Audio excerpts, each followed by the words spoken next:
Édouard, tu voulais nous raconter ce matin l'histoire de cette œuvre d'art vandalisée hier par un homme au Palais de Tokyo. Que s'est-il passé? Exactement. Alors, vous savez, on voit de plus en plus ces images dans les musées de jeunes activistes qui aspergent les tableaux de Mm. peinture ou de nourriture. Sauf que là, c'est pour défendre une cause écologiste.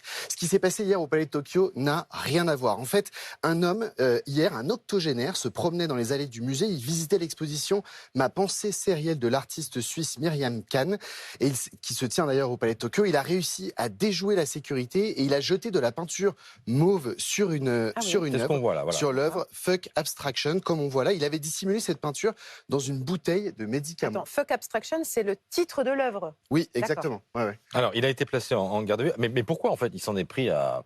Pourquoi Ça. il s'en est pris à cette œuvre? Une œuvre qui fait l'objet de polémiques depuis un Ça fait moment. l'objet hein, de ouais. nombreuses polémiques, exactement. Alors, il a expliqué, visiblement, très simplement aux enquêteurs qu'il était mécontent de la mise en scène sexuelle d'un enfant et d'un Voilà, si adulte tu nous la montres en représenté, entier, on comprend mieux. selon lui, sur ce tableau. Alors, effectivement, vous l'avez dit, Christophe, cette œuvre, c'est pas la première fois qu'elle est au centre d'une polémique. En fait, Fuck Abstraction est une œuvre. On le voit sur ces images très difficiles. Elle représente un homme qui impose une fellation à une jeune victime. Mais l'artiste dit que ce n'est pas un enfant. Pourtant, dès le début de l'exposition, elle a fait réagir les associations de défense des droits à l'enfant qui demandaient le décrochage du tableau car selon eux, il représente un viol. Mais le tribunal administratif et le Conseil d'État avaient rejeté il y a 2 semaines cette demande. Une pétition en ligne a aussi été créée par une association.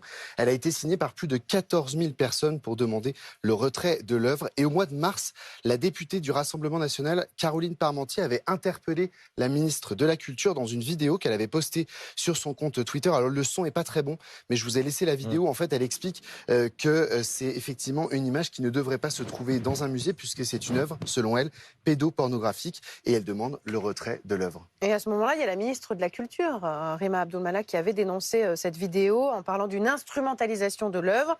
Est-ce qu'elle a réagi depuis les événements d'hier, le Absolument, cours de ouais, peinture? tout à fait. Elle s'est rendue d'ailleurs tout de suite sur place et elle a publié un communiqué. Elle s'est offusquée bien sûr de cet acte. Elle dit que c'est une attaque directe contre la liberté d'expression.